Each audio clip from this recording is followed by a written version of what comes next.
Hello, everyone, and thank you very much for joining today's stream. Unplanned stream, really. I was hoping to have a day off, stay out of the news as much as I can, to have a proper Saturday, but it did not work out because so much stuff is happening that Um, of course, I had to monitor the developments, and a few hours ago, I decided, you know what, let's make the stream.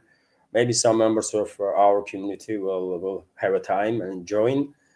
And thank you all for joining the stream. I have prepared a lot of news, important news on some major developments. Of course, you're going to be familiar with at least a significant part of it, but I will follow up those news with my take.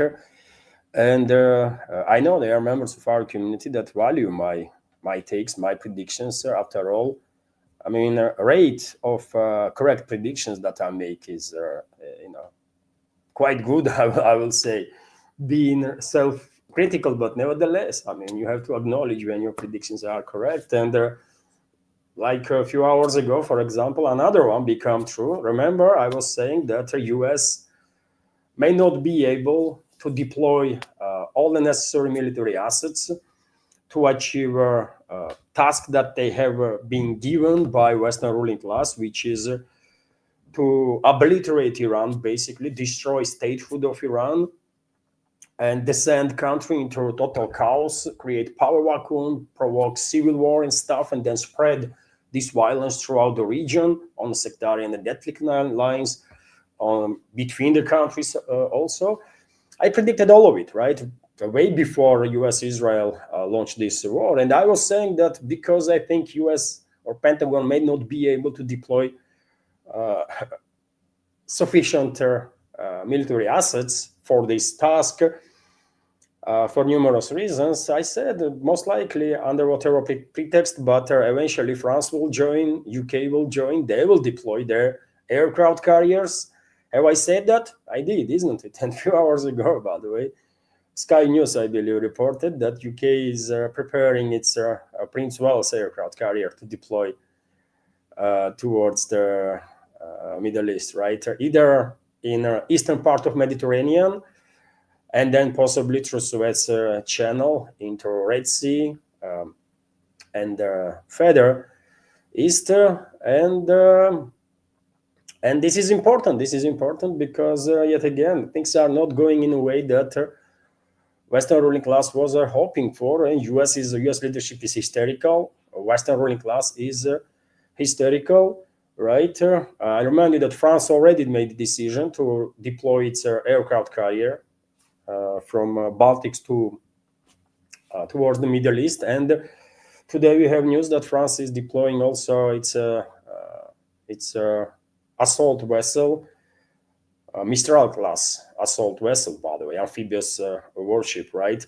So things are heating up, and we are having more and more indicators that definitely Western ruling class is going hysterical and losing.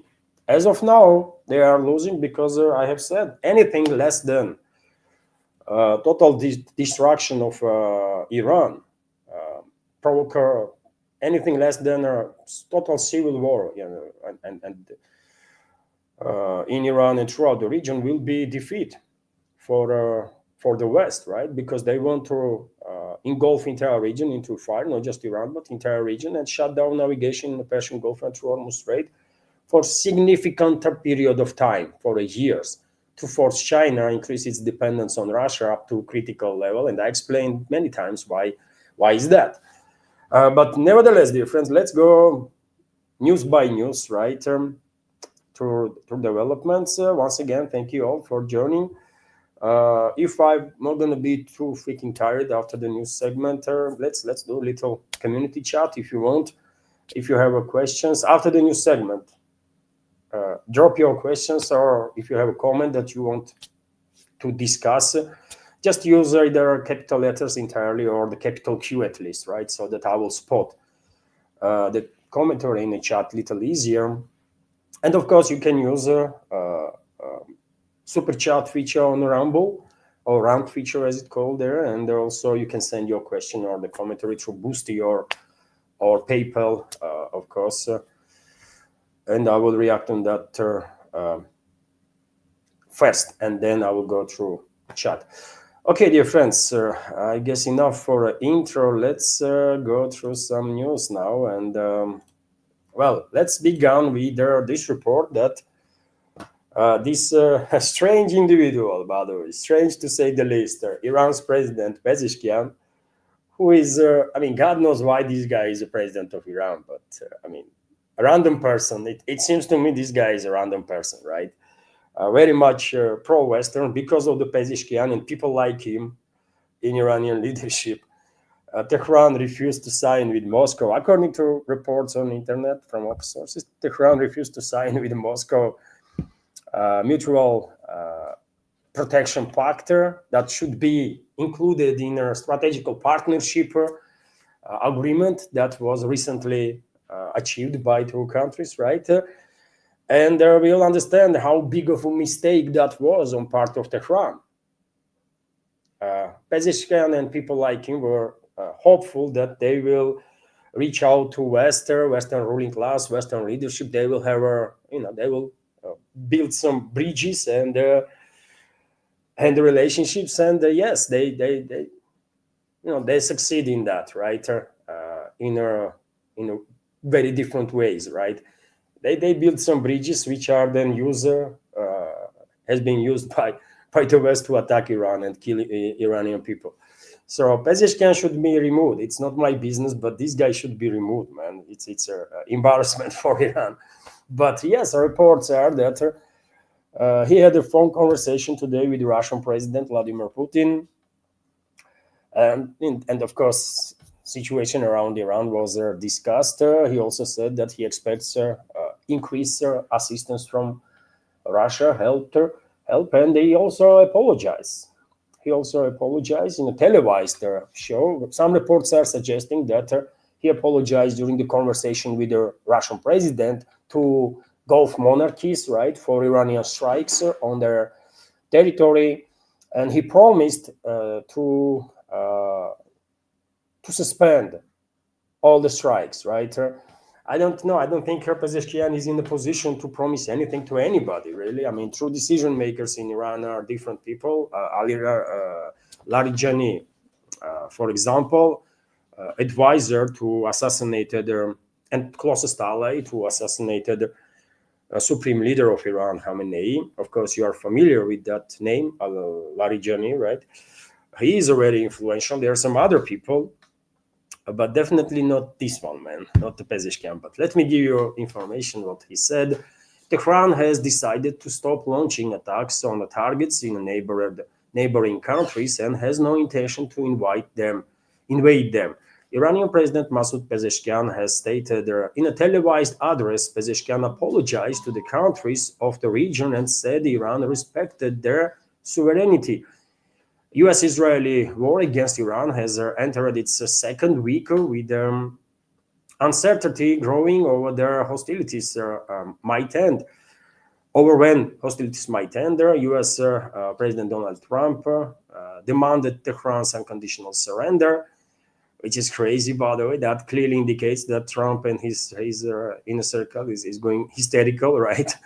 While Israel continued attacks against targets in Islamic Republic and launched a significant military incursion into Lebanon, prompting the UN to warn of a humanitarian crisis unfolding in the country. Pezeshkian stated in his televised address that the country's interim leadership council had approved their decision that no missile strikes would be carried out against the regional states unless an attack on Iran originated from their territory. So now, dear friends, this is very important. You told me what you read here. So this interim leadership council had approved the decision that no missile drone strikes, whatever, would be carried out against regional states unless an attack on Iran is originated from their territory. And of course, attacks on Iran are originated from their territory. So what the hell Pezeshkian is talking about? what kind of we're not gonna launch missiles no more, and we're not gonna do this and that, and sorry guys, and what's going on here? What kind of circus is this? Can you tell me, your friends? Pezeshkian himself probably has no freaking idea what he is talking about, because this sentence did not said that Iran not going to take action. What it says, well, if threat is originated from these countries, then we will strike. That's exactly what Iran's position was since forever, right? And that's why Iran is targeting and will continue to target US military assets throughout the region. And this targeting did not stop. This targeting didn't stop, by the way. If you think suddenly Iranian military stopped launching drones and missiles, no, they didn't, right? And as of now, we have more and more reports about this US military base being obliterated and that, and all that stuff is continuous, right? But Trump, while being briefed about this, cringe statements of Pezeshkian, went on his Truth Social and began bragging about Iran surrendering to its neighbors and stuff like that. I mean, what a fool this orangutan is, man. I mean, that would be insult to orangutans. I mean, orangutans are much more clever ones, right? Clever elements than this something, right? This creature right there. Trump, but nevertheless, that's what he did. US President Trump has released a new threatening statement to Iran just hours after Iranian President Masoud Pezeshkian issued an apology for previous strikes on the Gulf countries. In a post on his Truth Social platform on Saturday, Trump claimed that Iran will be hit very hard today. Trump argued that Tehran had only apologized and surrendered to its Middle Eastern neighbors because of the relentless US and Israeli attacks. I have a question. Does he really believe in the crap that he writes on his Truth Social? Probably he does, isn't it? That's the level of stupidity that this creature is demonstrating, isn't it? The death toll from US-Israeli bombing in Iran, meanwhile, has risen to at least 1,300 people, according to country's authorities. At least 168 of those killed are children from Minab Girls' School. In a recorded message published earlier on Saturday, Pezeshkian said that Iran's interim leadership council had approved had approved this decision to hold their kind of attacks on Middle Eastern, on military assets of the US in the Middle Eastern countries, unless threat is generated from there. And of course, threat is generated from there, by the way. You think US is launching missiles and drones from where? And the US and Israel is using airspace of which countries? I mean, it's simple, right? It's all Middle Eastern countries, rather. Maybe with the exception of Turkey. I'm not quite sure that Turkey is providing direct assistance to US. Maybe not. I don't know. I have no strong opinion on that. But these Gulf monarchies, yeah, they do. And that's why Iranian militaries did quite an effective job obliterating US military assets and CIA assets too. And earlier, as I already mentioned, Trump demanded unconditional surrender from Iran. So US President Donald Trump has ruled out making any sort of deal with Iran demanding its unconditional surrender. Instead, there will be no deal with Iranian except unconditional surrender, he wrote on his Truth Social. After that, the selection of greater and acceptable leaders, we and many of our wonderful and very brave allies and parties will work tirelessly to bring Iran back from their brink of destruction, making it economically bigger, better, and blah, blah, blah, and blah, blah, blah. Insane, right? Psychopath. He is hysterical, by the way. He's in a circle, and also, I mean, you can see on the faces of Trump's administration, they are going crazy, man, right? They are hysterical, and that's why there are more and more talks now that they're gonna send their boots on the ground. And you know why? Because as of now, they are failing to basically full Gulf monarchies. They are failing to full even leadership of a Kurdish formations in Iraq, for example. They are failing to full leadership of Belujis in southern eastern Iran, to basically let them go and fight on behalf of West against Iran. They are trying, by the way, and there are reports about it, and I also spoke about this matter many times in my previous updates. They are trying, but as of now, they fail. And now they are coming up with the idea that they themselves going to send boots, right, on the ground. That's going to be quite interesting. NBC News, for example, is saying that Trump has privately shown serious interest in U.S. ground troops in Iran. That's NBC, right? And also Washington Post reports that Pentagon suddenly interrupted their training of the U.S. Elite Airborne Division, which may be related to their preparations of a ground operation against Iran.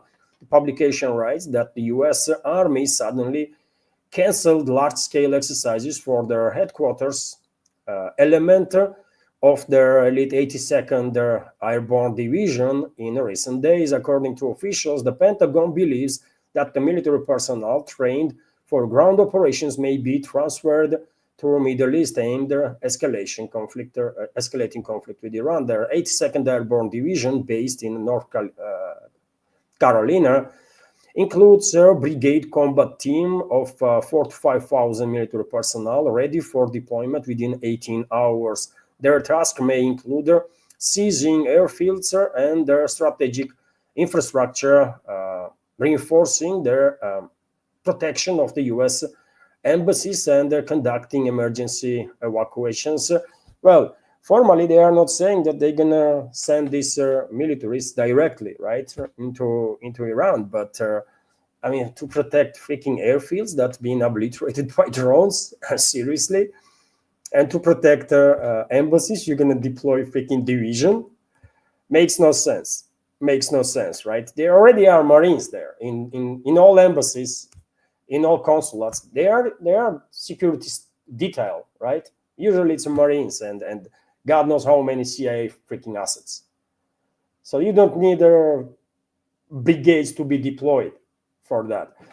But yes, they are preparing. Probably they want to encourage other countries, regional countries, Gulf monarchies, first and foremost, of course, that you see, I mean, we are deploying our troops, so you should be bold also, and go ahead and start a war against Iran. Maybe this will work, maybe it will not, right? After all, it seems like Moscow and Beijing are doing very good job in terms of diplomacy, right? Especially Moscow, by the way. I did not really see much of Chinese diplomacy, but I see Russian activity. After all, just a few days ago, Russian president personally spoke to practically all the leaders of these Gulf monarchies, right? Maybe with the exception of a leader of Kuwait, or maybe he spoke with him too. I don't know. But he definitely spoke with leadership of Qatar, Bahrain, Saudi Arabia, UAE, right? And of course, topic of discussion was situation in the Middle East. And I'm 100% positive that Russian president strongly advised these Middle Eastern leaders to stay out of this war, no matter what, because they will enter the war will be day of demise of their royal families and their kingdoms. So as of now, this advice is clearly working, and these Gulf monarchies, wisely enough, are staying out of the confrontation. Things might change, of course, tomorrow, because after all, West, of course, has tremendous leverage over these Gulf monarchies. I mean, God knows how many billions or even trillions those Gulf monarchies invested in the West. A lot, right? A lot. And that's quite something. But even if West will threaten them that they're going to confiscate and steal everything, all the all the assets of these Arab kingdoms, nevertheless, they should stay out of the war because they can make money again, right? They can make money again. They can sell their oil, continue to do so. But if they will enter war with Iran, that will mean beginning of the end of those kingdoms, for sure. And of course, US will try to use this topic of deployment of American boots on the ground to encourage Kurdish and potentially Baluchi armed formations to launch a war against the Crown.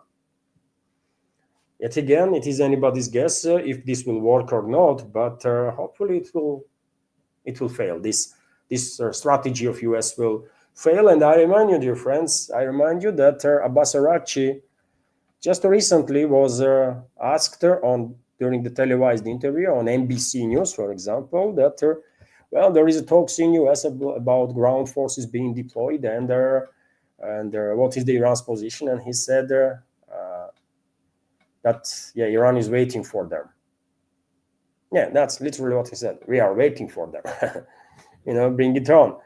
And he went to say that we are confident that we can confront them, and that that would be a bigger disaster for them, which is true. U.S. Army has no experience of true war.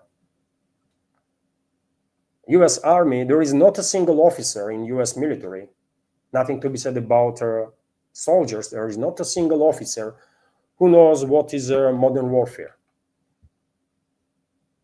And what is actual war when you are fighting with a near-peer adversary. And on the ground, by the way, on the ground, Iranian troops are going to be near-peer adversaries, even adversaries that are much more capable than US troops, because after all, we should keep in mind that IRGC and other Iranian formations fought a long war against ISIS, right? A long war in Iraq and also in Syria, and they have battle experience. While US troops, what experience they gain? Bombing from 10,000 feet? That's not going to help on the ground, right? That would not help on the ground, for sure. And so the US deploys its brigades, by the way. I mean, it's gonna turn, like very first day might turn into absolute disaster, because Iranian troops will eat them alive, man. I'm telling you. US militaries have no freaking idea what war is, right? This is not a freaking Hollywood movie, by the way, right? War, I mean, this is real war. And Iranians gonna eat them a freaking alive at breakfast. So that's why Abbas Araghchi said, bring it on, man. You might have a superior air power. You might have superior Navy assets, right?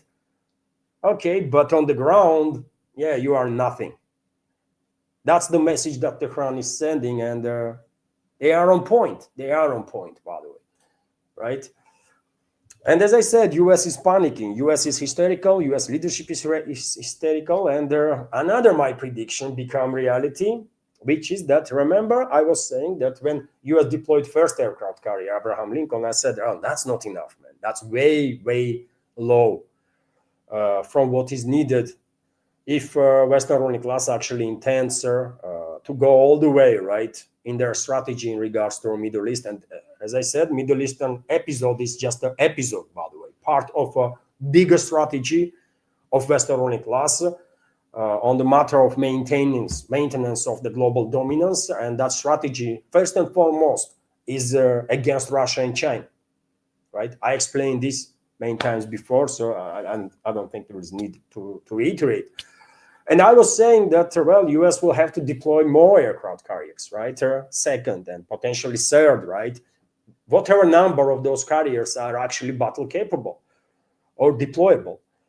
Because on the paper, US might have, I don't know, 10 or 11 aircraft carriers, but how many of them are operational at any given point? Much less, right? Supposed to be at least 5. I believe that's their strategy, that, while 5 carriers are deployable, another 5 or something is undergoing some technical works, and they are replacing each other like that.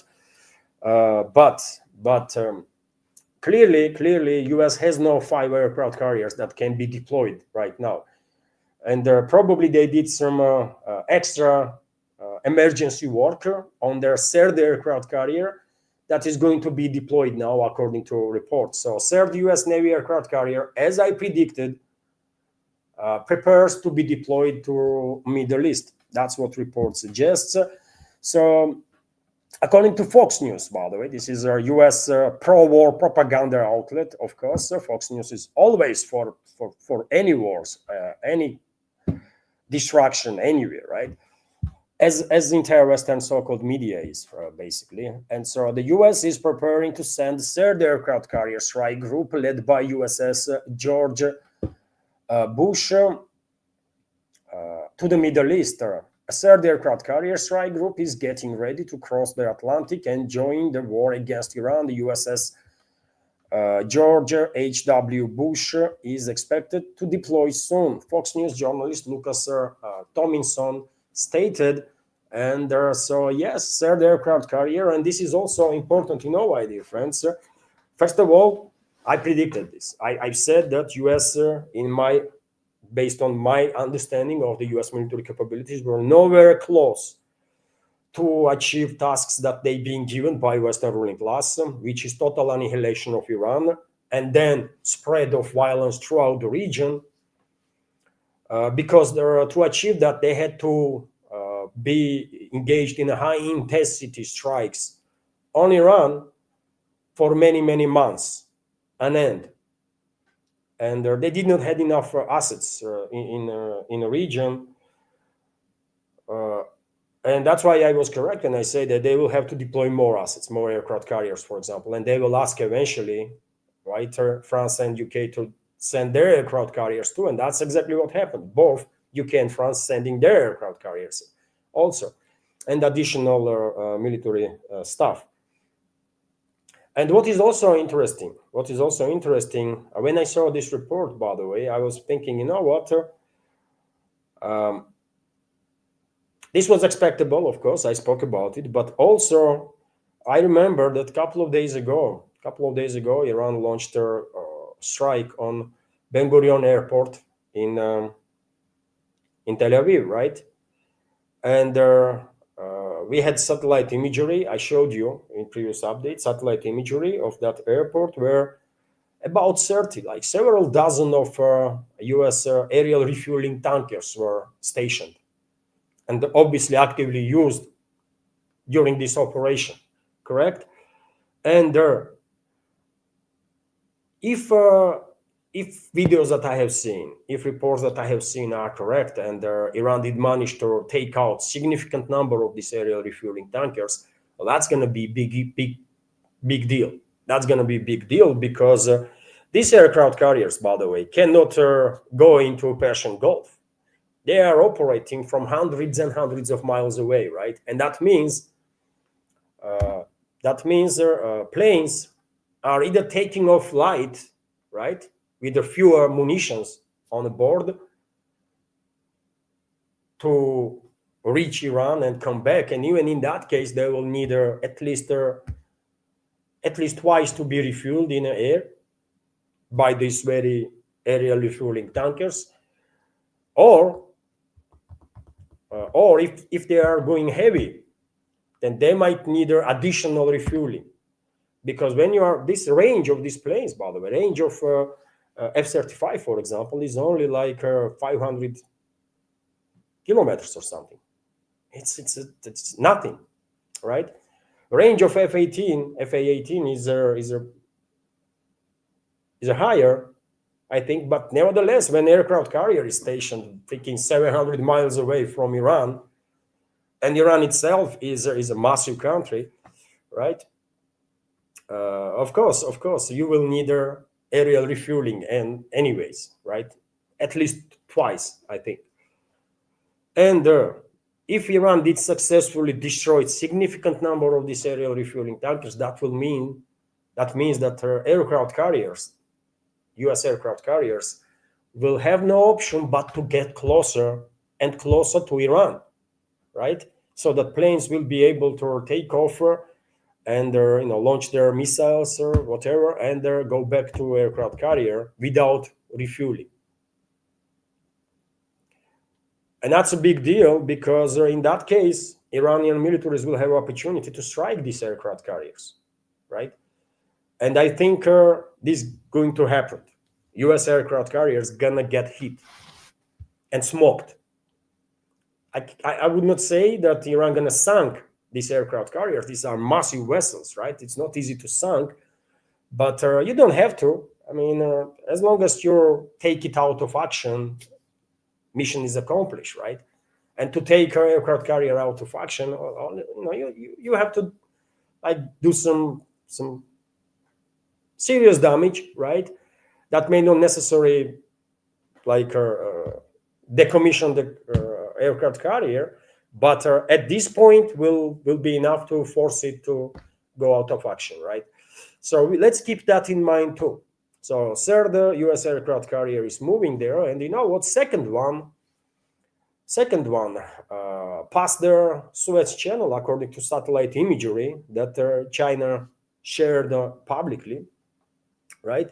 Gerald Ford, that was stationed in the Eastern Mediterranean, actually passed, according to the satellite imagery, this what is the freaking name? Suez Channel, by the way, and is in the Red Sea now, right?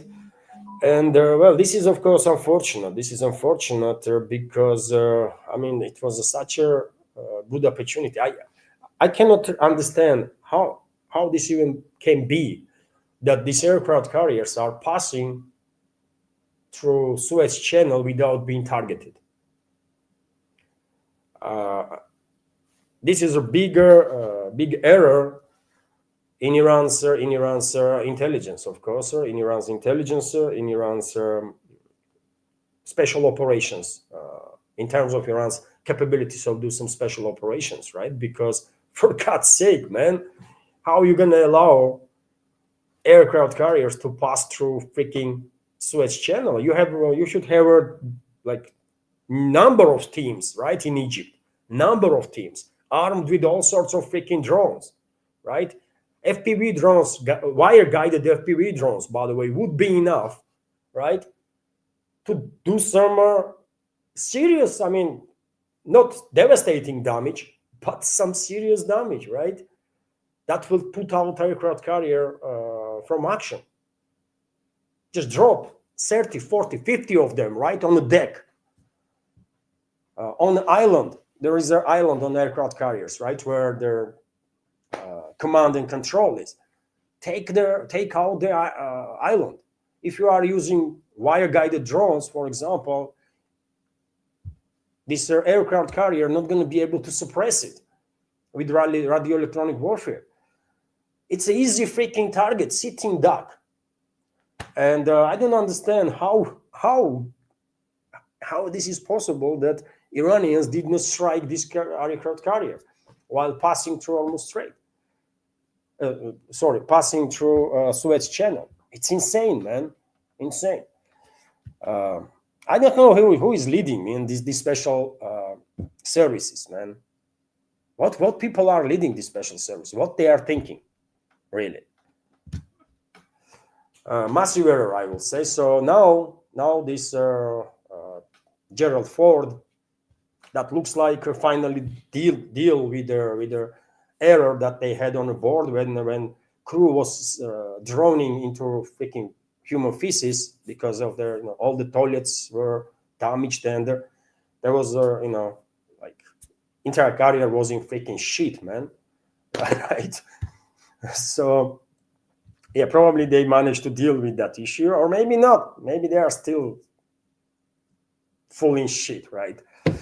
Those U.S. sailors there on that carrier, but nevertheless, it's in the Red Sea now, which is not it does not really change as much for Iran, but if Iranian secret services had staff in Egypt prepare for exactly that situation, and if there is a war and if there is any U.S. naval assets, aircraft carrier, whatever, just take them out. do some damage, man. You don't have to sink it, right, to take their vessel out of action. But yeah, error on their part, I think.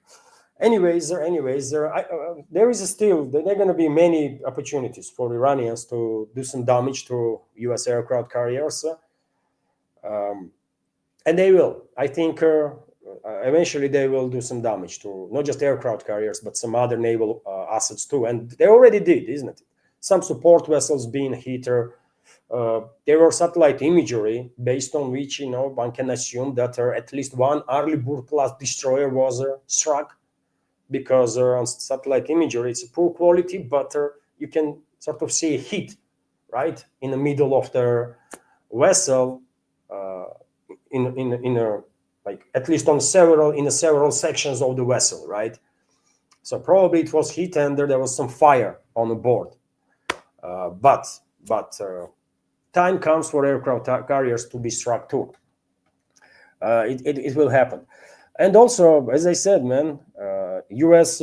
Pentagon, White House, they are hysterical. They are now demanding from their allies deploy their assets, and that's exactly what is happening. France already redirected its only aircraft carrier, Charles de Gaulle, towards Middle East. And today we have this report that on March 3rd, Macron announced their dispatch. On March 3rd, Macron announced dispatch of aircraft carrier group led by Charles de Gaulle to the Eastern Mediterranean, right? And now it has been announced that Mistral class helicopter carrier Tonnerre will also be deployed, and you can see on your screen right now that Mistral class helicopter carrier or amphibious warship, whichever you want to classify it, right? And this vessel is also moving closer to Iran, probably on initial stages in the Eastern Mediterranean. Then they will probably also try to pass through Suez Channel. And well, I don't know, man. Someone have to tell Iranian militaries and the security services that come on, man, you cannot allow these freaking targets to move around this freely, especially in that narrow freaking areas that it's just extremely easy to do some damage to them, right? Come on, man, do something about it. What the hell? Such a anyways, so yes, France is doing this, and also, as I said in the beginning of the video, according to Sky News, UK is preparing HMS Prince Wales for a possible deployment to Middle East. Crews being alerted, mobilization time now cut to 5 days. No deployment decision was made yet, but well, they are preparing carrier, right? So they're gonna be deployed. I don't know. Maybe UK will send another one too. UK has two these garbage vessels, literally garbage, by the way, right? They're constantly experiencing some malfunction, technical issues, right? Prince Wales is one, and another one is Queen Elizabeth, right? And well, if British engineers will manage to do something with this vessel so that they will at least reach Crete or Cyprus, right, to operate from Eastern Mediterranean, well, they will probably, right, they will deploy too. But maybe Queen Elizabeth is so out of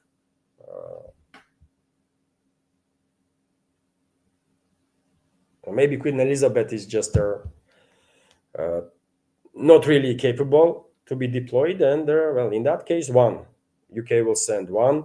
No surprises. I predicted all of it, man. I predicted everything that is happening, literally, right? Everything that is happening, I predicted. Also, Trump had a meeting with the leadership of military-industrial complex. Even though Pentagon and the White House are bragging about having all the necessary volume of weapons and missiles and bombs and this and that, In reality, they are running out of long-range missiles fast, very fast, right? And they need some more. They need some more. And of course, main topic of discussion between Trump's administration and these CEOs of military industrial complex companies like BAE Systems, Boeing, Honeywell Aerospace, Missile Solutions, Lockheed Martin, Northrop Grumman, Raytheon, and the rest, was increasing production of their weaponry, first and foremost, missiles. They need long-range missiles and interceptors. On one part, it's interceptors. On another part, it's long-range missiles, Tomahawks. I don't know if US is capable of producing Tomahawk missiles. Do they still produce those? Maybe few in a year. But I think US will, the White House will try to pressure these companies to accelerate production of cruise missiles that are launched from the planes, right? JASSM class cruise missiles, for example, that US B-2 and B-1 bombers are using to strike Iran. And you know, dear friends, reports, there are many reports that US is deploying those B-2 bombers, right? Those are B-2 bombers, B-1 bombers also. B-1s are taking off from UK, for example, conducting strikes, and they're then going back to UK. So if anyone says in there that UK is not involved there, really, UK's militaries are a legit target, of course, for Iran, 100%. And well, both these long-range bombers, by the way, B-1s and B-52s, they are using JASSM cruise missiles, AGM-158 JASSM cruiser missiles, right? And they are running out of those missiles fast. It's a relatively cheaper missiles, right? These JASSMs, but according to reports that I have seen, there was a report that Trump's administration approved transfer of 3,000 JASSM class cruise missiles to Kiev regime. 3,000. And I guess all the missiles that was produced under that program to send them to Kiev regime now has been transferred to US militaries to use against Iran, right? So yes, they are running out of not just interceptors, but they are running out of longer range missiles too. And this is important because despite the claims from Pentagon and White House that US established full control over the sky of Iran, this is a lie. This is a lie. And on daily basis, Iran is publishing results of work of its air defense systems, right? Just yesterday or day before, I shared with you that video in which F-15 was intercepted. And Iranian side actually shared the video when they intercept F-15, right? The US never acknowledged that, but yeah. US only claims that six American militaries were killed and there are a few dozen wounded, while in reality, death toll is in the hundreds now. I really believe death toll already is in the hundreds. And overall casualty number might be way beyond 1,000 already in first 8 days of the war. And Iranian side is sharing information about casualties on side of US.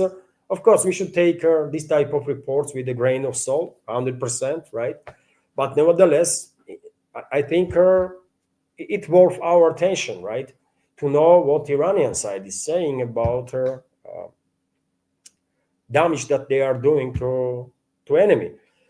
And so RIA Novosti is reporting here, for example, that according to Khatam al-Anbir Central Command, United States has lost numerous soldiers and their commanders killed and wounded in the past 24 hours. 21 people were killed and many were wounded in the US Navy's Fifth Fleet in the region. Around 200 people were killed or wounded at the US Al Dhafra base in the UAE. The state broadcaster reported the statement from Hatam al Anbir commander. It is noted that significant damage was inflicted on US infrastructure and their interests. Furthermore, the American tanker was hit in the northern Persian Gulf. US tanker was also struck. Last Wednesday, Iranian Supreme National Security Council Secretary Ali Larijani reported more than 500 casualties among the American troops. However, United States officially acknowledges the death of only 6 members of its armed forces, and if Iranian side is over exaggerating number of killed and wounded military personnel of US, then one might assume that US is doing exactly the opposite, downgrading the numbers of killed and wounded US military personnel. But I believe US already lost more than 100 military personnel. I truly believe that easily possible, given the videos we have seen of obliteration of the US military bases throughout the region. I mean, there are some, it's not empty bases, right? Someone must be there. And there are so many strikes, so many successful strikes were conducted by Iranians that, I mean, it is impossible to believe that only 6 military personnel was killed and there are just like few dozen wounded. Come on, man, right? And of course, war continues, by the way. Right now, you can see on your screen, aftermath of Iranian strikes on the US base in Iraq, US bases in Iraq. Yeah, I mean, this is daily stuff, man. Iran is doing some incredible damage to US militaries. I don't think Pentagon has ever experienced this kind of stuff, right? On this large scale. At least, I mean, really, man. During the Vietnam War, Pentagon did not have their like bases, military bases, all over their region, right, to be struck. They had some presence, of course, a significant presence in Cambodia, Laos, and so on. And the North Vietnamese were targeting them, of course. But what is happening now in the Middle East? This is something unprecedented. Dozens of U.S. bases being struck in the region. Dozens. So that should be quite shocking for on its own, right? To White House. And I'm telling you, man, they are freaking hysterical, and they are begging now these European allies of theirs to send some assets, right? To give them some aircraft carriers, amphibious warships, probably, of course, they're gonna deploy missiles, long-range strike capabilities, right, with them. But that would not be enough too. Western ruling class, as time goes by the way, I'm more and more confident that Western ruling class are actually gonna lose this war. They're not gonna be able to succeed with their goal of not just destabilizing Iran, but erasing Iran, right, from political map. That's what they want, to totally destroy Iran, provoke civil war there, right, on ethnic and sectarian lines, and then spread this war on ethnic and sectarian lines throughout the region, to shut down navigation in the Persian Gulf and the Hormuz Strait for years. And every now and then, some people are still writing in the comments that, yeah, why would they want to shut down navigation in the Persian Gulf when that will strike Western economies too? I mean, and so what? Yes, it will be hurtful for Western economies too, but it will be, based on their strategy, it will be much more hurtful for China, and such a development will open the opportunity for them to force China to increase its dependence on Russian energy up to a critical level, and then through their fifth columns and stuff that they have in both countries, in Russia and China, they might cause some tensions between the two, right? And force China eventually, while putting fear in Beijing that Moscow gonna turn its back on them, to force China basically with this, all sorts of stuff, to try and militarily secure closest energy fields. And closest energy fields to China are in Russia, in Central Asia, and in Russia. That's what their end game is, right? This is so simple, man. Why nobody's talking about it except me? I'm talking about this for years. I'm talking about this for years because to me it's clear what their long-term strategy is of the West, and that's why I'm able to be successfully predict developments in the different parts of the world, right, and explain the stuff, like in this case with Iran, in terms of Iran, because all this stuff is just the puzzles, right? They are ideally finding their place in this big picture that I see, right? Anyways, as time goes by, I'm more and more confident that Iran gonna withstand, man. Iranian people, Iran, they're gonna withstand this tremendous assault, right? Recovery, in some instances, might take decades, right? But they will survive, and that means a victory over the collective West and Israel. All they have to do is survive, by the way, right? And that will be greatest victory of one of the greatest victories of this civilization that had many throughout its history, right?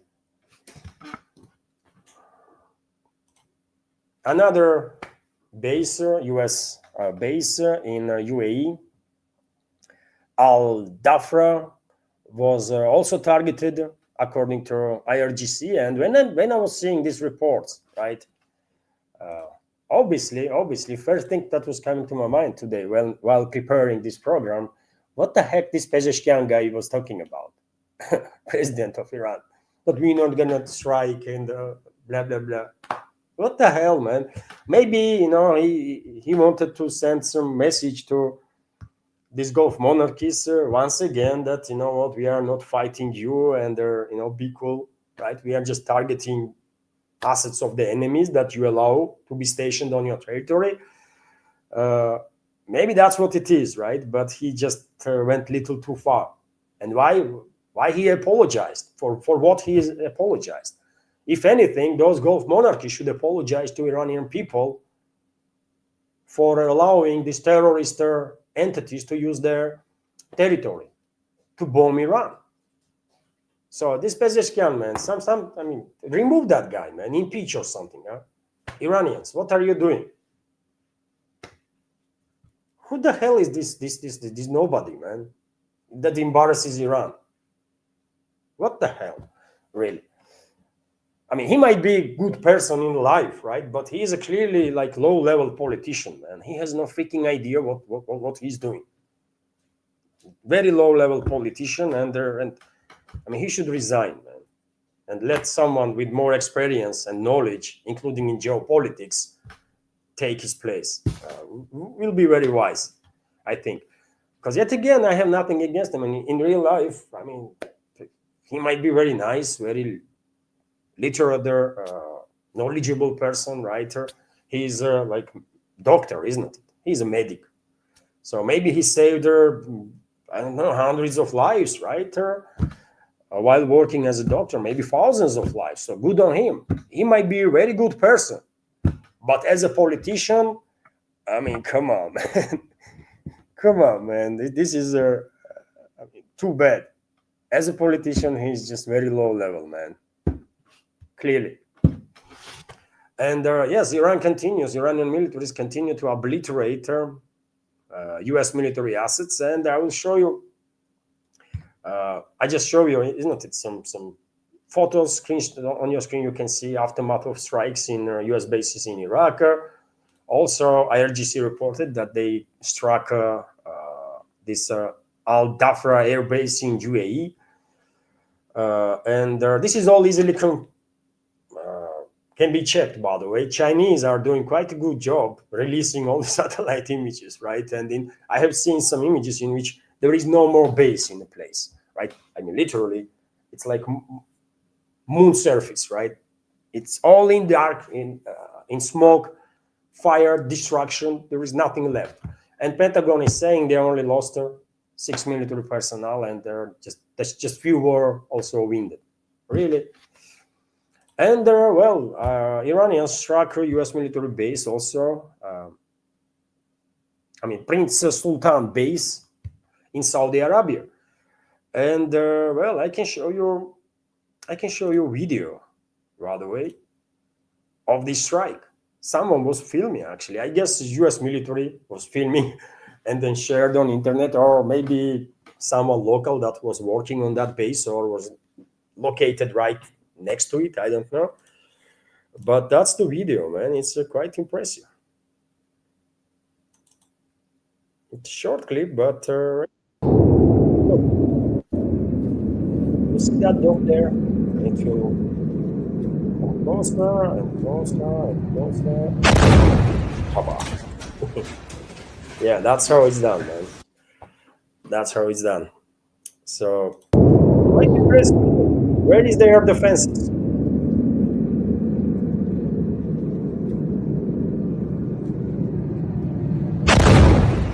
And yeah, that's what is going on. You're not gonna see this kind of stuff in Western media. I think they're not gonna show you those bases that been obliterated by Iranians, but I will. I will show you. And so, yes, that's what is going on there, friends. And tomorrow we're gonna have more videos, I think. More videos and more photo confirmations of this obliterated U.S. bases. Despite all those statements of Pezeshkian that we're not gonna strike. What you're not gonna strike? And you know what? It's a strange statement. We're not gonna strike unless a threat is generated from your territory. Threat is generated from the territory of these Gulf monarchies. So, what this statement even means? Nothing. So, let's continue with some other news now. And Iranian side is also sharing, for example, videos of work of their defense systems. They said that they intercepted another MQ-9 U.S. drone and also Hermes 900 strike drone of Israel. Only drones, basically, only drones are actually operating. Mostly drones are operating inside the Iranian airspace. Air Force of US and Israel, they are usually deploying long-range weapons. And if they are entering Iranian airspace, they're trying to leave the place as fast as they possibly can. And when it comes to drones, I mean, you can see on your screen right now, on top screen, video of a drone being tracked, and in a second, I have seen that video. In a second, the air defense missile is taking it out, and on these pictures here, you can see fragments of this MQ-9 drone, for example, and this one is an Israeli Hermes drone overall. And there is another video of destruction of U.S. drone. And the Iranian side claims that 13 invading drones were destroyed over the past 24 hours. They make this claim earlier today, right? Earlier, and so yes, Pentagon might claim all day long that Iran no longer has air defenses, but these videos are AI generated. Then, I mean, are these fragments belong to U.S. and Israeli drones, for example, or it's some alien craft? So yeah, Pentagon has an issue on its hand, man. They love to, brag about stuff, right? Oh, mission accomplished. We did this. We win. Enemy is destroyed. And then time goes by, and when US went in Vietnam, by the way, there were similar stuff is happening. They were bragging about it. It's gonna be easy ride, right?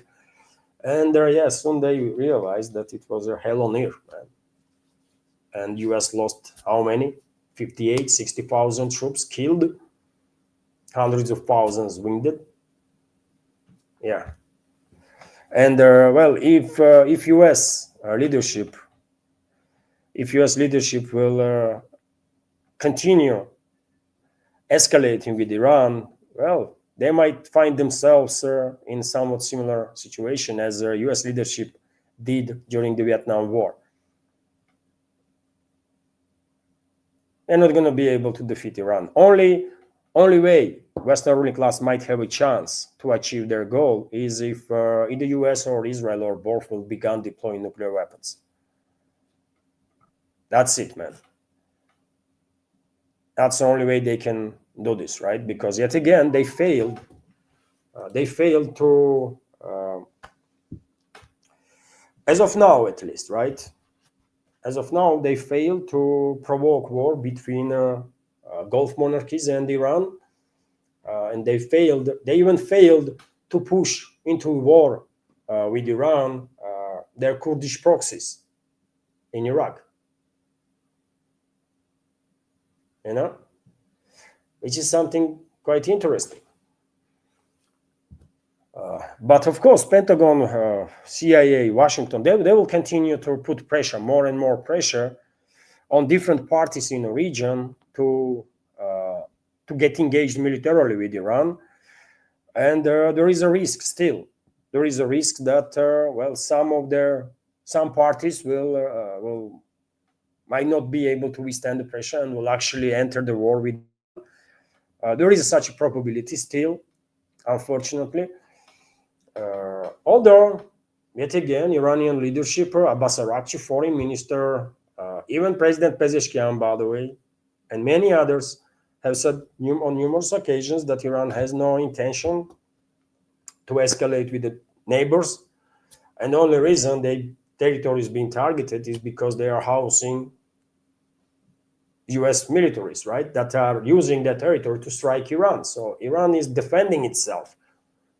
That's all, really. And of course, all those Gulf monarchies understand what's going on, by the way. The question is, will they be able to withstand pressure from the West or not? And it's not just a political pressure from the West. It's not just threats that West will steal their assets if they would not enter the war with Iran, these Gulf monarchies, but also US West is creating technical difficulties for those countries to function, for these Gulf monarchies. And one of the ways how they are creating all sorts of technical issues for these countries is that, because London's Lloyd's is refusing to insure vessels, there is no export of oil or LNG at this point, right? Not in the large volumes, at least. And that means that storage capacities that countries have, these Gulf monarchies, are running out. And Financial Times, as I spoke about it earlier, isn't it? Financial Times earlier reported that Saudis, in about 2 weeks' time, will have to make a choice. Either they're gonna export, somehow find a ways to resume export in massive volumes of oil, or they will have to significantly drop oil production, pumping of the oil, because they would have nowhere to store this oil, right? So that's also some technical issues that being created intentionally, artificially, basically, by the Western ruling class, because why on earth Lloyd's is not insuring these companies, these vessels? Iran said that they will only target vessels that are linked to US and Israel. All the others, and I guess UK will be in that list, if it's not yet. France will be in that list, of course, and all the other countries that are directly or indirectly participating in this war against Iran. But rest can take rest can do whatever they want, right? Vessels that are from other countries. Iran is very clear on that, and very same Abbas Araghchi said in that televised interview on NBC like 2 days ago, that Tehran has no intention to shut down Hormuz Strait. Things might change, of course, if situation further deteriorates, escalates, if Gulf monarchies enter war with Iran. Of course, in that case, Iran might shut down Hormuz Strait to cut off these Gulf monarchies from financial incomes, right? But if they are staying out of war, yeah, Iran will not shut down Hormuz Strait. It's clear. But you see what is going on, by the way. It's not just Gulf monarchies. I guess Washington has realized. Washington, London, they did realize that they might have some issue on their hands when it comes to these Gulf monarchies. They might trick some of them eventually to launch a war against Iran, but as of now, they are clearly hesitant to get engaged, right? And also Kurds in Iraq are not really that keen to enter the war against Iran. They don't want that. They don't want that. Eventually, they might be also pressured there so much so that they might enter the war. Clearly, probability, but there is another direction now. There is another direction that in past several days become very active, which is Azerbaijani direction. Azerbaijan is, of course, a republic in the southern Caucasus, and 2 days ago, dear friends, there was a strange drone attack in Nakhchivan autonomous region of Azerbaijan. I showed you a video of that drone attack, right? And interestingly, that drone attack coincided with the earlier reports of increasing readiness of the Azerbaijani forces on the border with Azerbaijan. And then drone attacks happened. Azerbaijan was very quick, leadership of Azerbaijan, Baku is the capital, by the way, there. Baku was very quick to blame Iran straight away. I mean, literally straight away, right? Which is crazy. I mean, you have to do some investigation, isn't it? You have to see the crash site, see fragments of the drones, just make sure that it's actually Iranian, But they did not do none of it. Straight away, Baku blamed Iran, threatened Iran with some actions, retaliatory actions, and so on.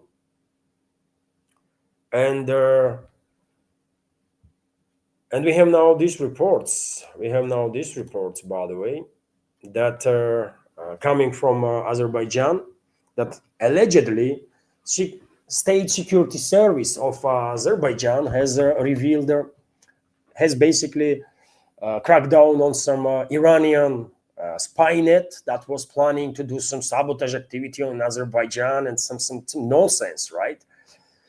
Like that. Let me give you information on that. So the State Security Service of Azerbaijan has revealed the details of their thwarted terrorist attacks, which, according to agency, were being prepared by Iranian Revolutionary Guard Corps. That's a bold claim to make, man. And Baku is entering the fight that it cannot pull out. Iran is a heavyweight. Azerbaijan is a local chihuahua there in southern Caucasus. That's it. Iran is a heavyweight, a regional power. Azerbaijan is a local chihuahua. There is a difference, right? There is a difference. According to Azerbaijani special services, the targets were supposed to be strategic facilities in order to destabilize the situation in the country and damage its international image. The IRGC plans included attacks on Baku-Tbilisi-Ceyhan oil pipeline, the Israeli embassy, the head of their mounting Jews religious community. I mean, seriously, man, what the freaking idiots, man. I mean, Azerbaijan is led by freaking morons, I'm telling you. Azerbaijani mounting Jews, what the hell, man, goodness me. Do they know that there is a significant Jewish community in Iran? And there is synagogues, by the way, that are open and Jewish people go and worship, and they are free, man. It's a Western freaking propaganda that Iranians are all about killing Jews and stuff. No, man, they are not like that. Just because they have issue with Israel does not mean that they have issue with the religion. It's a difference there. But Azerbaijani leadership is a freaking moron, right? Morons, all of them, morons, man. And obviously, whoever is leading the secret services, there are morons too. I understand they received orders from London. This is some might say, Azerbaijan is a Turkish proxy, so probably Ankara is messing with Iran through Azerbaijan now. No, man, no, I don't think so. Turkey definitely, if Turkish leadership is clever enough, they know that destruction of Middle Eastern is very bad stuff for Turkey, because they're going to be next, man. And Israel is already saying that, right? So Turkey already has a target on its back. So if anything, Ankara would prefer status quo in a region. Definitely not the destruction of the region, right? And so therefore, I will say this is London that is messing with Iran through Azerbaijan, because Azerbaijan is not just a Turkish proxy, and it is a Turkish proxy in some ways, and can be and will be, and they're already being used by Turkey for certain purposes. But first and foremost, Azerbaijan is a British proxy. British proxy, by the way. It's a main wealth for Azerbaijan. Wealth is coming from oil, right? Oil, and they have some gas too, but mostly oil. And it's a British BP. It's a British petroleum, by the way, that is dominating there, right? Azerbaijan was infiltrated early, almost straight away after Soviet Union collapse. And it's a British proxy now, right? I remind you that under the London's orders, Azerbaijani leadership escalated with Russia last year. Remember? They escalated with Russia so much so that, as I said at the time, there is no way, by the way, Russian president will ever forgot about it or will forgive. No, he would not, man, because it was absolutely unprovoked state level of escalation from Baku, and Putin probably was shocked, because and the reasoning that Azerbaijan used, that some criminal elements from Azerbaijani diaspora that were operating here in Russia were arrested, and then some were killed during the arrest or something. Things happen. That's a criminal investigation. Let these security services talk to each other, right? Why you, if you are serious president, serious leader, why you are getting involved? Why you are escalating this matter that can be resolved between the security services, law enforcement agencies? Why you are taking this matter into political level crisis between the two countries? So why did Azerbaijan leadership act like that? Only explanation, logical explanation, is that, well, that was the order from London. And now, also under their London's influence, and London is, of course, globalist, right?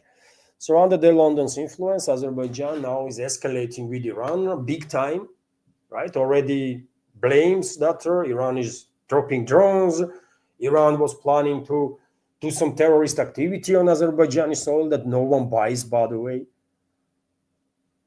No one buys, right? Baku Tbilisi Ceyhan pipeline to be destroyed, Israeli embassy to be destroyed, and leaders of mountain Jews. Holy this is crazy, man, right? But Azerbaijan is escalating.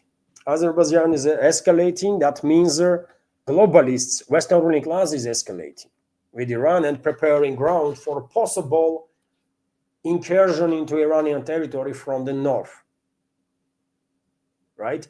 And videos are circulating, for example, on internet that Azerbaijan forces are deploying Dana M1 artillery, long-range artillery systems near the Iranian border. Some military activity is also happening.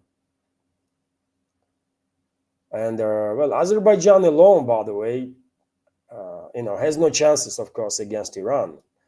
And if Azerbaijan will actually dare to go ahead and attack Iran, well, Moscow might actually do something about it. And Moscow would not be pleased, of course. And I don't know, man, what's going on in Baku. I don't know why Aliyev last few years is acting this crazy. But well, he should think twice, man, before he goes ahead with these provocations against Iran and even potentially with incursion, because Iran will retaliate, and Moscow also will not shy away to do something about it. Just saying, man. Right? Aliyev has crossed so many freaking red lines that I think Moscow will use any excuse now to just,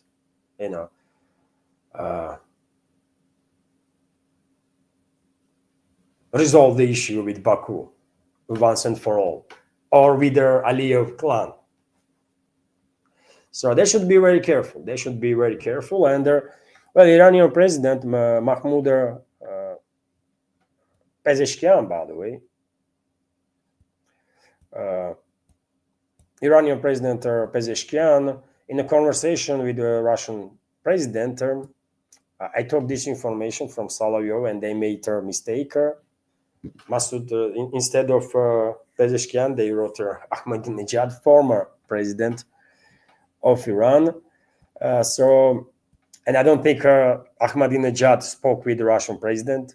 Of course, he could, but I don't think it was Pezeshkian, right, that spoke with the Russian president. And during that conversation, according to reports, including on the Solovyev, which is a big Telegram channel, by the way, media project, Solovyev Live, Pezeshkian stated that Iran did not attack Azerbaijan, and all these reports are false. All these reports about Iranian aggression against Azerbaijan is a false. Iran has not planned and does not plan to attack its neighbors. So we only strive to protect our territory's integrity. That's the statement from him. And yes, I really believe that Iran did not strike Azerbaijan because, I mean, if US had military assets there, well, Iran would go ahead and strike, of course. If Israel has military or intelligence assets there, it makes sense if Iran will go ahead and take out those assets, as they do in the Gulf monarchies, right, on territories of the Gulf monarchies. But airport was attacked. According to report, one drone failed near to airport in Nakhichevan, and another one in some village somewhere. And so why would Iran bomb freaking village somewhere for no reason? Why would they use drones, man, for this purpose, right? They can direct these drones on US military bases. Why would they launch them for no reason towards Azerbaijan. Makes no sense, right? Makes no sense. It was a false flag operation. Baku is clearly involved engaged in these false flag operations that Western ruling class is planning. And now, when we have this next level of escalation, when Baku is blaming Iran for preparing terrorist attacks in Azerbaijan, and when Azerbaijan is deploying its militaries on the border, including long-range artillery and God knows what else, well, we can argue that we have strong enough indicators that one of the directions where Iran might see incursion on its territory could be Azerbaijan. But Baku should be careful, man. Baku should be careful. Aliyev is acting like a freaking suicidal. For past 2 years, Aliyev is begun to act like suicidal, man. I don't know what happened to him. In the past, he had measurable policies, right? But last 2 years, something happened to him, right?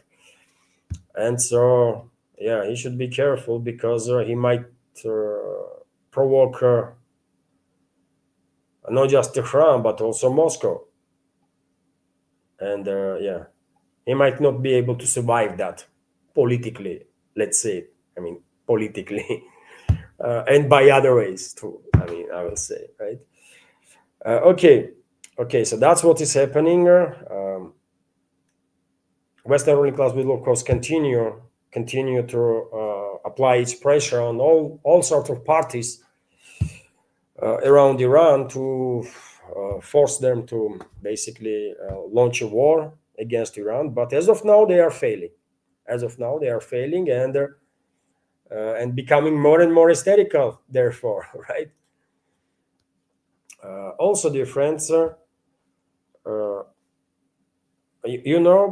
I said straight away what actual task of the Western ruling class is in regards to Iran and in regards to the Middle East. And when it comes to Iran, it's a total destruction of the country, total destruction of the state, and creation of their power vacuum, total chaos, to push people to start fighting each other, to provoke civil war, basically full-scale civil war. And one of the ways, and I said before they launched attacks on Iran, I said that, well, they will go after not just their political and military leadership in Tehran, but they will go after local leadership too in provinces. They will go after police stations. They will go ahead with destruction of everything, right? All the infrastructure that represents state, including, by the way, including medical infrastructure, healthcare infrastructure, including water supply infrastructure, including even sewage infrastructure, because summer is coming, and water and sewage system, proper work of these systems are very important to make sure that disease not gonna spread. And one of the ways you can create chaos is not just a bombing campaign and the destruction of everything, but also to spread disease. And the absence of water or lack of clean water and the unoperational sewage system is clearly, will further escalate situation with their epidemiological, in terms of epidemiological stuff, right? And we already have reports, by the way. We already have reports that U.S. U.S. and Israel, they are going after water supply systems, right? Sewage systems. There were already been strikes.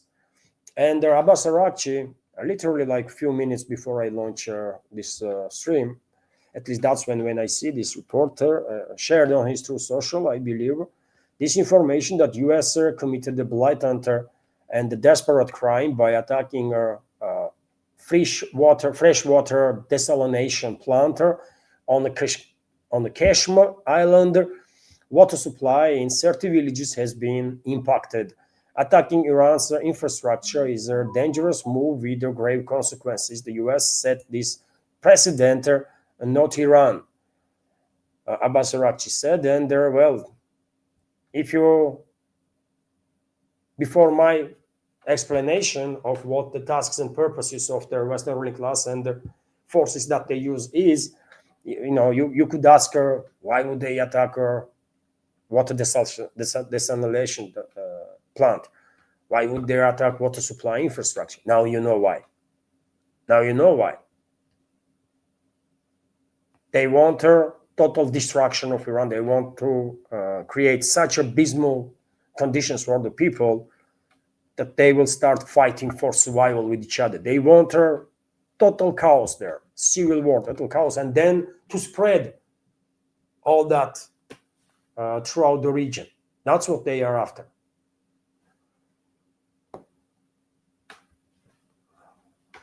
So whole world, man, whole world should stand and support Iranian people, whole world.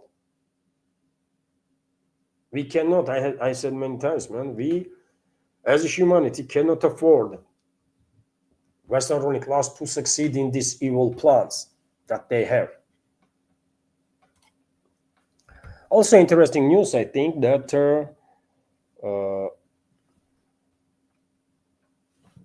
why only 170 or 137 people online, 134?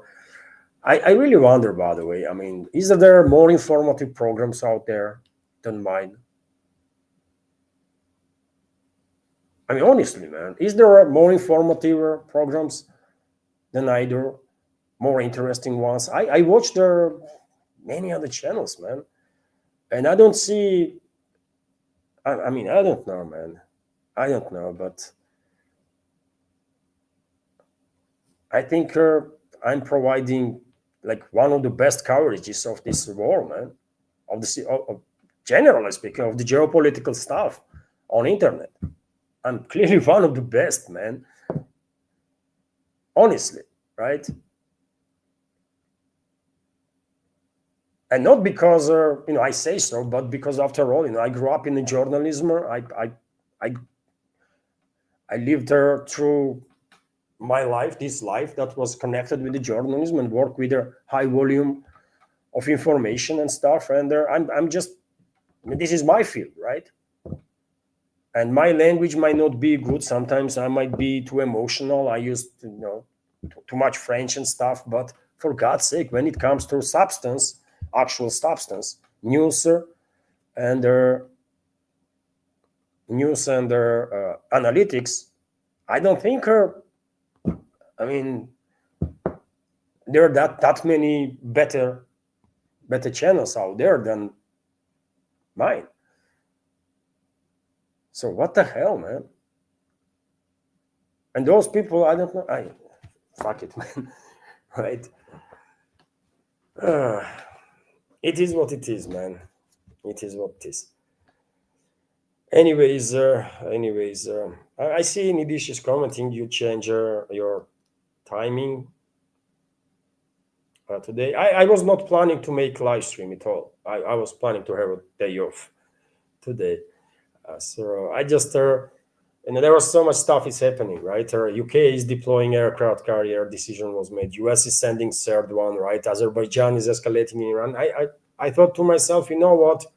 Let's make a live stream and share information with the community, and it's just unfair, man. I know I'm on top of the game, man, among one of the best in the field, and it's just unfair when my project is constantly in a surviving mode. What the hell, man? What the hell? It's Anyways, man. There was let's continue with reports. Iraqi National Security Service has arrested a 5-member Zionist espionage cell carrying Polish passports. Did geopolitics share the information on the matter? And yes, I mean, Mossad stuff probably, right? Or doing some dodgy stuff in Iraq, and they were caught. They were caught. Good, good on Iraqi security services. Good job. And of course, by the way, Western, we have to talk about this new hysteria that is going on in the West, when so-called media outlet after media outlet are beginning to cry about Russia assisting Iran with with intelligence and targeting data and this and that. And you know what is strange? Sort of a strange attitude of these Western so-called journalists, right? When they kind of try to pretend that they are surprised and how dare, what for? I mean, how unprovoked? Look at these Russians, man. What they do? They share intelligence. I mean, why? We did not do anything against them, right? So why they are now providing targeting data for Iranian drones to kill American military personnel and CIA staff, right? What's going on? So unfair. I mean, if you ask Westerners, right? But I think it is very much deserved, right, by the West, by the US. But yes, they are hysterical, kind of. Russia is providing Iran intelligence to target US forces. Washington Post reported, and it's not just the Washington Post, by the way. It's Associated Press, Reuters, everybody, Financial Times. They all are hysterical, right? How dare Russia is engaged in this way, right? And well, I think we can do much more than that. We can do much more than just providing intelligence data and the flight path for Iranian drones, targeting data. We can do many things. I mean Russia, and hopefully we will. Hopefully we will, because of course lives of Russian citizens that were killed by US militaries and intelligence staff, by US weapons, with US weapons. I mean, lives of their killed Russian citizens have to be avenged, man. Revenge has to happen, and I believe it's nothing less than blood for blood. That's what I think, man. Blood for blood. So I'm all in support of killing as many American militaries and CIA staff and everybody who is engaged in a war against Russia. Let's kill them all, man. Why would I care? Why anybody would care here in Russia? We would support that, absolutely. So I'm 100% in support of Iran, and I hope Iranians will kill all US militaries. It's not going to happen. They're not going to be able to kill all of them, but I would not mind, for sure, right? Because they are our enemies. So I want my enemies to be dead. Period. There's nothing to discuss there, and I don't give a damn about all these comments. But it's not really Christian to want American militaries to be dead and then the CIA assets and stuff. Oh, really? Is it very Christian on behalf of Americans to send their weapons to kill Russians, to share intelligence, to provide intelligence and their targeting data and flight path for their long-range missiles? It is very Christian, or what? So we all in support, by the way. We all in support of Iran for many reasons, and one of the reasons, and I'm being real here, by the way, one of the reasons is, of course, that I want revenge on US. Of course, man. Of course. And as this war continues, that Western ruling class, with hands of US and Israel, is waging against Iran, of course, there is a high probability that Russian assistance to Iran will increase and increase and increase. And soon we might see not just intelligence being shared with Iranians, but maybe some weapons that will be extremely effective to eliminate US militaries and British militaries and French militaries, right? And maybe not just weapons, but also, some private military companies suddenly will decide that, you know what, they're going to go on a hunt, a real hunt on US, French, British militaries and just freaking kill them all, and not just on Iranian territory once they will enter, but throughout the world. Why not? I'm all in support of that, man. They are legit targets, right? There are no innocents among them. So yeah, I'm telling you, man, Middle Eastern might, Western ruling class might regret big time what they just started in the Middle East, man. This might be beginning of their demise in many ways. We will see. We will see. But I'm more and more confident, by the way. As time goes by, I'm more and more confident that Iran gonna withstand. Iranian people gonna withstand. They are clearly demonstrating unity. They are strong, and that's what they need first and foremost: unity. As long as they are united, Western ruling class not gonna be able to defeat them, man. Yes, pain is there. I mean, it's a tremendous pain. I can understand that. They are losing people, country being bombed there, destroyed there. But as of now, they are winning.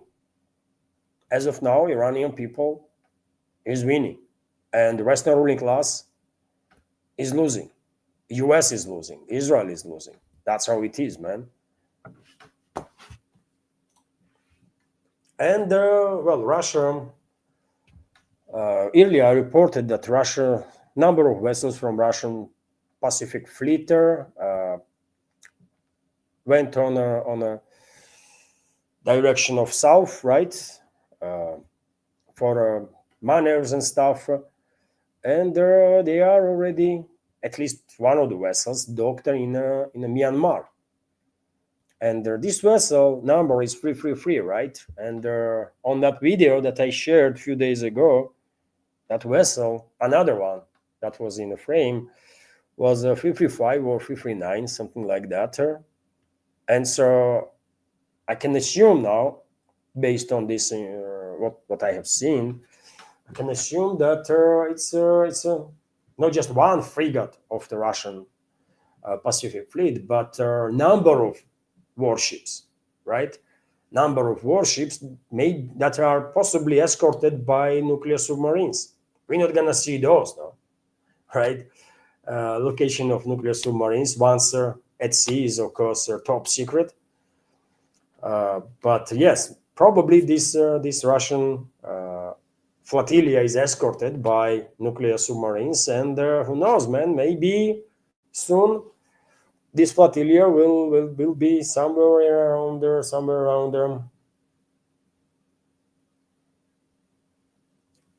Persian Gulf, or maybe even inside the Persian Gulf. We will see. We will see. But I think Moscow is sending some signals. Moscow is sending some signals to the West, right? And good. I like that.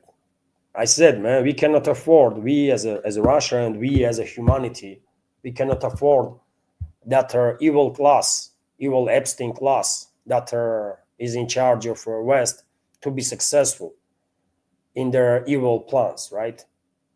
We as a humanity cannot afford that to happen. So everything goes, man. Everything goes to stop those scams, right? That Western elites, so-called elites, are. And meanwhile, it's of course the focus of world communities is on Iran developments in the region there, in the Persian Gulf and so on. But we should keep in mind that Israel is committing crimes against humanity also in Lebanon. They launch a massive military campaign again against Lebanese people. And according to reports, death toll from Israeli aggression in Lebanon rise to 294. And more than 1,000 people were injured. And these are civilians, brother. These are innocent civilians that were killed by Israelis for no reason whatsoever. There is never reason or the justification to kill civilians, right? But don't tell this to Israelis, man. They will think you are crazy if you will tell them that don't kill civilians. It's bad, man. No. Israelis love to kill civilians. That's what they are best, really, at killing civilians. They lost war with Hamas, but they killed tens of thousands of civilians instead. And they are killing civilians now also in Lebanon, in Iran, of course, and also in Lebanon. That's what Israel is. It's all about crimes against humanity. That entity, man, Israel. RIA Novosti and then few news difference about some other developments. It's not just, I mean, of course, focused is mainly on Middle East nowadays, but there are other topics that make headlines here in Russia, at least. And of course, special military operation is still number one priority of Russian public. And well, last night, Russian air defense systems, for example, intercepted 124 drones that was launched by Kyiv regime with assistance of NATO. And let me remind you that these drones were most likely and most definitely were flying based on intelligence, flight path, and targeting data that they received from US. So when Americans start crying about some American experts, so-called experts and the journalists and so on, start crying about Russia assisting Iran in some ways, well, give them this information. Give them this information. And this is happening every day, Badu, and every night, when there are dozens and dozens of drones being launched to strike deep into Russia, based on intelligence and navigation data, targeting data from the US. That's how it is. And during the day, at least from 10 a.m. to 5 p.m. Moscow time, another 37 drones were intercepted over different Russian regions by air defenses, and war continues, by the way, war continues and never stops, right? Of course, Russian military is conducting retaliatory strikes, and past night there was a missile and drone strikes throughout the Kyiv-controlled territory. Explosions were also heard there in Kiev itself, in Odessa, in Kharkov, in number of other directions. Military, logistical, energy infrastructure was taken out, and also, dear friends, I want to share with you this information that Russian Giran drones scored another air-to-air kill. And yes, I'm not joking, air-to-air kill. Or can we call that air-to-air? Because Giran drone tracked and destroyed their regime's Mi-8 helicopter. But helicopter was on the ground. It was not necessarily air-to-air kill, but yeah, nevertheless, Giran drone equipped with a video camera went on the Kyiv control territory and smoked that Mi-8 transport helicopter, right? Which is also good. And who knows, man? Who knows? Maybe soon this type of drones, Giran drones, or in Iran they're gonna be called Shahid. So maybe this type of drones soon will begin targeting U.S. militaries, man, with the video equipped with the video cameras and stuff, right? So in the early stages there was rumors, let's call it that Iran is sending to Russia hundreds and hundreds of drones, and I guess soon rumors gonna spread that Russia is sending to Iran hundreds and hundreds of drones every day, or something like that. And not just the drones, but many other things, right? As I said, man, it's not just me saying it. It's an old say, isn't it? That revenge is a dish that allows to be served cold, So yeah, everything has its time. Revenge also. Russian armed forces liberated their Sosnoye settlement in the Donetsk People's Republic. Also, update on that. Yesterday and day before yesterday, there was POW exchange that was happening. Day before yesterday, 200 Russian POWs were freed, and the Russian side transferred to the regime 200 Ukrainian POWs. And yesterday, also exchange took place of 300 POWs from each side, according to reports. So in 2 days, 500 POWs were freed by both from both sides. And I have to share this information too, of course, that another Russia-linked vessel was hijacked by NATO member states. So another ship of Russia's Shadow Fleet, so-called Shadow Fleet, Kafa, flying the flag of Guinea, was detained off coast of Sweden. The dry cargo ship was heading towards the St. Petersburg. So yeah, another one. And well, nowadays, you know, I predicted this, isn't it? I said this would happen if we would not start retaliating on this type of behavior from NATO countries, and retaliating with the force, with force in such a scale and the strength that and power that Western ruling class would never ever think again terrorizing commercial vessels that are linked to Russia, for example. But because we did not retaliate yet, well, they continue to terrorize vessels that are linked to Russia. And practically on daily basis, now we are receiving this information that Russian-linked tanker was struck in Mediterranean, then this burning. Russian-linked tanker was hijacked in the Northern Sea. Russian-linked tanker was hijacked in the Baltic Sea, and this and that. And yeah, that's what is going on, and will continue until we will use only language that Western ruling class understands, which is the language of force. That's it, man. We don't really have to talk with them much, right? It's a Swedish militaries, right, that intercepted. It's a Sweden that intercepted. Okay, send the Oreshnik for negotiations, man. Not necessarily with nuclear weapons, nuclear warheads. Just send the Oreshnik. And yeah, I mean, if US can do stuff they want whenever they want and so on, then why cannot we? Send an Oreshnik, you know, and that will do, man. And someone say, well, fifth article will be invoked, and so what? Who gives a fuck, man? We can kill them all, easy, right? Literally, we can turn NATO countries into a radioactive wasteland. Totally, right? So, come on, man. They are living, they are alive only because we allow this to happen.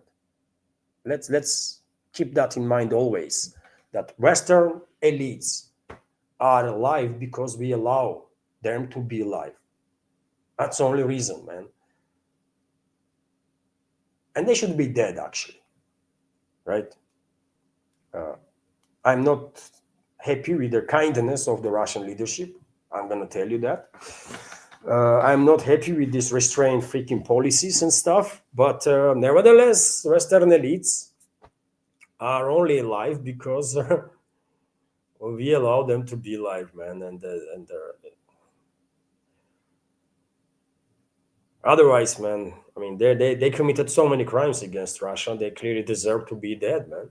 Clearly deserve to be exterminated. 100%. And I don't think I mean, statements that I make of this type is something of controversial. How is it controversial, man? Ask yourself, would you like to see your enemies dead? You would, right? Let's not pretend we are freaking angels here. We are not. We are just the humans, man. And yes, I want all my enemies to be dead. And it happened that I consider Western elites, Western ruling class, to be existential threat to safety of my family, to safety of society that I am part of, Russian society, and to country that are we live in, and that is Russia, and also to all of humanity. I really believe 110%, million percent, by the way, that Western ruling class is existential threat for humanity. And what should be done with the existential threat to humanity? Neutralized, correct? Neutralized. There is nothing even to discuss there, actually. RIA Novosti is reporting that U.S. Treasury Secretary confirmed India's permission to buy Russian oil. How embarrassing, man. How embarrassing. This should be to India or for India. That United States has granted Indian companies a 30-day permit to purchase Russian oil stored on the tankers at sea, U.S. Treasury Secretary Scott Bessent announced. Okay, man, okay. Yeah, I don't know. I was thinking Modi is a much stronger leader than he turned out to be. Why he is allowing his country to be humiliated this way, man? Washington allows India, gives permission to India to buy oil. I mean, seriously, man? That's where we are now. That you are asking Washington permissions to do something. Holy moly, man. That's too bad. That's too freaking bad. And the very same Scott Bessent went to say that US is considering easing sanctions on oil from Russia, at least for time being, for certain period of time until all this Middle Eastern crisis is going on. And yeah, they already are concerned, isn't it, that people of US, American society may go crazy if inflation begins accelerating again, and it will eventually, right?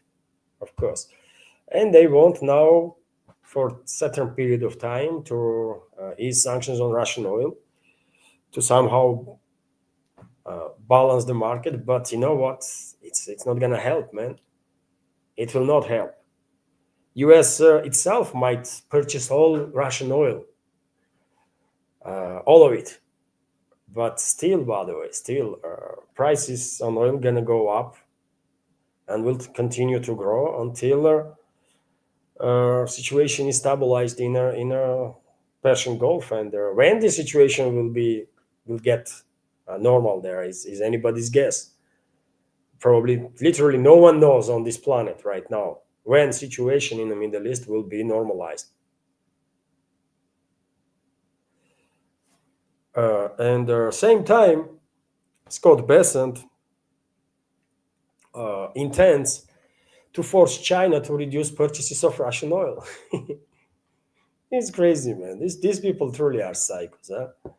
In recent days, Scott Bessent held the consultations with the former US officials, business leaders, and their political analysts. So the Treasury Secretary stated that Washington is seeking to force China to buy American oil instead of Russian. According to sources, Bessent might raise this issue at the meeting with the Chinese Vice President He Lifinger in Paris in mid-March. At that meeting, they are expected to discuss topics related to summit between Donald Trump and Xi Jinping scheduled for April. Well, I don't think that. I mean, I don't know. I mean, I don't know for sure, but I think there is a probability that summit between Trump and Xi Jinping will be postponed. There is probability of that for sure. And when it comes to this idea that China should buy American oil, what American oil, man? I have one question: what American oil? Are these people really that stupid? Scott Bessent is that stupid, really? Or what's going on here? US may be number one oil producer country, and it is, right? They produce like 13 million barrels a day, 14 million barrels a day. Okay, but you know how much they consume? You know how much oil US consumes on daily basis also? 20 million. So they produce 13 to 14, max 15 million. I don't know if they ever have reached that 15 million mark, but let's assume they did. So they produces from 13 to 15 million barrels a day, let's say, and they're mainly through this fracking and poisoning the air. And they consume 20 million. So what Scott Bessent or is talking about? What American oil they're gonna sell? They don't have it. They are still dependent on the import of oil, right? They are still not self-sufficient when it comes to oil.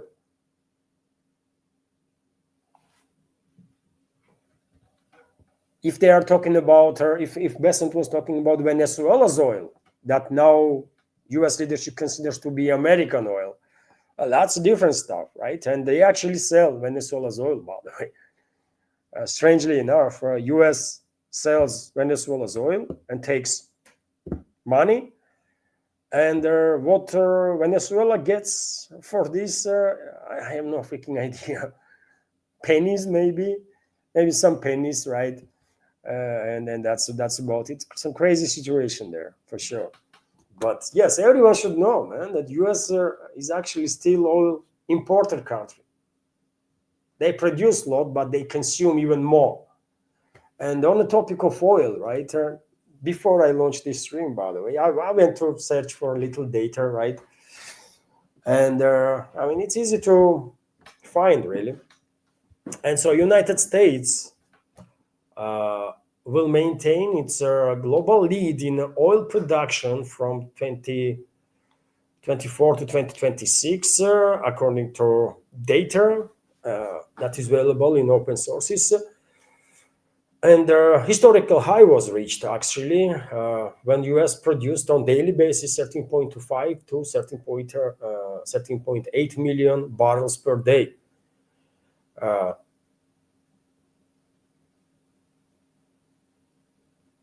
Right, so it's a 13.5, 13.8 million daily production. Let's say 14 million, okay, even 15, okay. But very same United States, by the way, and you can do search for this information. It's like it will pop up straight away, right? So the United States is the world's largest oil consumer, still consuming approximately 20 to 20.5 million barrels per day, accounting for approximately 20% of the global demand, right? So they are still importer of the oil, while being number one oil producer, but still are importers of their oil because their production is not enough to cover the consumption, which is 20 million barrels a day. Also, I think it is interesting that as of early 2026, approximately 20 million barrels of oil per day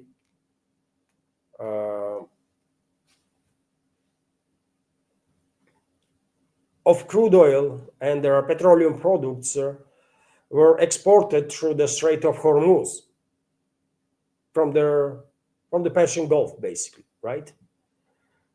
Key export data is that 20 million barrels per day, approximately 25% of the global seaborne oil exports.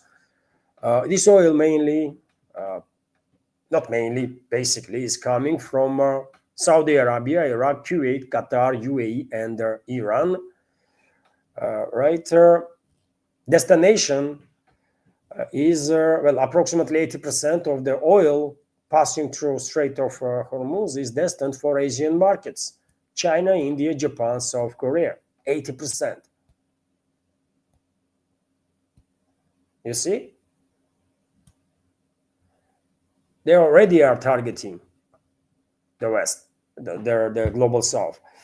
Iranian experts aimed tensions, uh, Iran is estimated to have exported approximately 1.6, 1.7 million barrels of crude of oil per day by early 2026.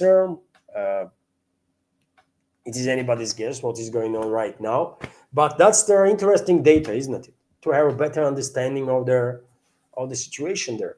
And when I say even if US will buy all Russian oil, excess oil that we can sell on a foreign market, that would not be enough, of course, to stabilize their prices on oil, either on a global scale or even in the US itself, because it does not work like that.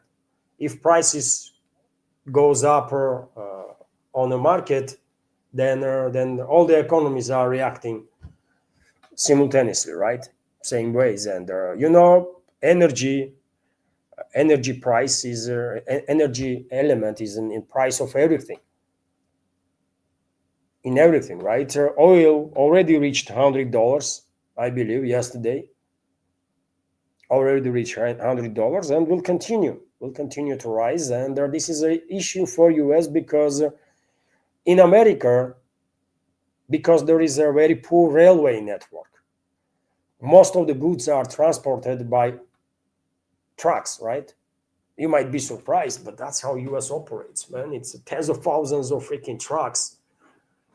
Probably hundreds of thousands of those trucks are moving goods throughout the country, delivering everything everywhere. And they work on the fuel, right? On the diesel or benzene or whatever. And of course, whatever they're gonna deliver gonna go up in the price, isn't it? Because of the energy cost. So therefore, Americans might should prepare for a little higher inflation as a result of these developments in the Middle East and the general increase on oil price. Americans should get ready for a higher inflation than other countries will face, because I mean, here in Russia, by the way, most goods are transported by railways. Yes, trucks are used, of course, for short distances, but and that's it. They're gonna transport, I don't know, like potato, for example, from Krasnodar, right, to Murmansk or Vladivostok, right? It will take forever, and it will cost like God knows how much at the point of arrival. But in US, that's how its business is done, man. They are using trucks, and there are every day thousands of trucks taking off from East Coast and moving towards the West Coast, and they're the way, and in between, right? So yes, that's some numbers, by the way, that probably will make it easier to understand what the hell is going on this in regards to this oil markets and oil stuff. Interesting, isn't it? Interesting. And well, Russia is redirecting gas supplies to other markets from EU. Russia is ready to replace Europe with the gas supplies to friendly countries committed to long-term constructive relations, Deputy Prime Minister Alexander Novak stated. And this is reaction of on the Russian president's recent initiative when he said that, you know what, Europeans are talking about cutting all energy or banning all energy imports from Russia. So therefore, why should we wait for them to do before they will do it? Why should not we ourselves redirect, make a move and redirect all this LNG and gas and whatever we are selling to them to other markets, right? And really, I mean, why not? Why not? And well, of course, government reacted on Putin's this initiative, this idea. I guess they already had a conversation about it. By the way, Putin does not says serious stuff randomly. It not his style, by the way. Whenever he says something, he think about it, right? Analyze that with his team, with the government experts. He never says some random stuff, man. So therefore, this is a policy actually. I think a well prepared policy and okay, okay. By the way, soon European markets will have no access to Russian energy, I guess, with the exception of few countries, with the exception of Hungary, with the exception of Slovakia, with the exception of Serbia. Russia might do some business with their Bosnia and Herzegovina as long as, for example, Republika Srpska is a part of this confederation, and that's about it, really. There is a high demand on Russian stuff throughout the world in the global South, right? First and foremost, and yeah, let's focus on global South, man. Will be better, and that's exactly what might happen, by the way. And yeah, after all, it's gonna be safer too because just like a few days ago, Russian LNG tanker was struck in the Mediterranean, right? Tanker that probably was delivering LNG to one of the European countries. So, you know, it is going to be much more profitable because prices are higher in the global south, and it's going to be much more safer too to ship LNG, oil, and whatever. I mean, everything to global south because from the west, well, Northern Sea, Baltic Sea, and Mediterranean and Black Sea basically are area of terror that NATO is waging, right? And are no longer safe for navigation. And that's it. That's it, dear friends. For now, quite a lot of news I shared in this. Hopefully, you find it informative, interesting. I really believe that none of the other channels shared as much volume of information as I do. I mean, I really believe in that, right? You tell me what you think. Is there any other channel that gives you this volume of information? Nothing to be said about commentary, by the way. And I mean, after how many times my prediction is going to become true, so that I will be acknowledged as good at this business, right? Of reading the big picture. But nevertheless, yeah, unfortunately, view numbers are low. Yeah, maybe issue is with me. Maybe I am like, yeah, maybe I'm an issue, right? Not my opinion or the information, but me as a person, not likable person or something, and maybe that's why. And the algorithm also, I guess.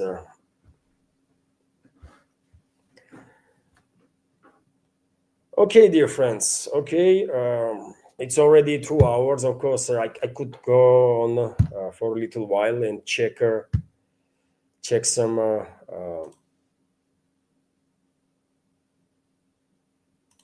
latest reports.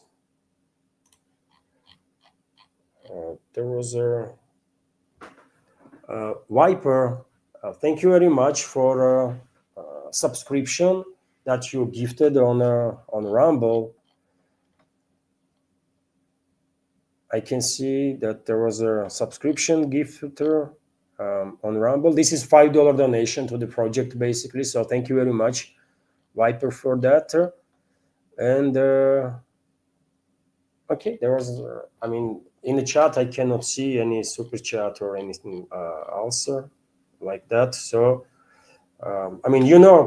comments disappearing, isn't it? And in case there was a super chat and I did not see it, my apologies.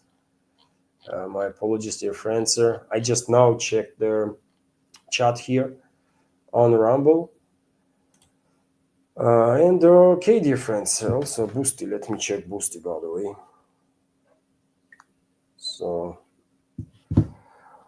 okay, nothing from Boosty, and Anna also did not send me no screenshots. So that's about it, dear friends. Of course, I can go on for a little while and check latest information, but It's already 2 hours, man. It's already 2 hours. So thank you all for your time, for your attention, for your support. Have a wonderful day. Be safe and see you tomorrow. Bye.